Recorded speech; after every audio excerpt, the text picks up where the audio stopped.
In front of me is HUAWEI Nova 13 and today I would like to show you how you can open apps in split screen view.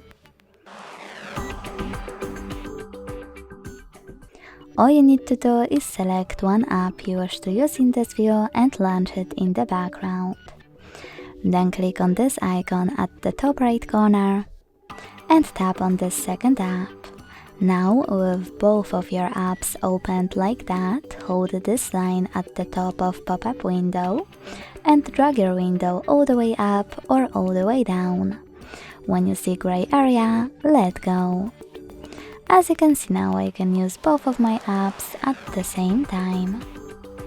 If you wish to go back from this mode, drag one of them all the way up or all the way down, or go into background apps and swipe both.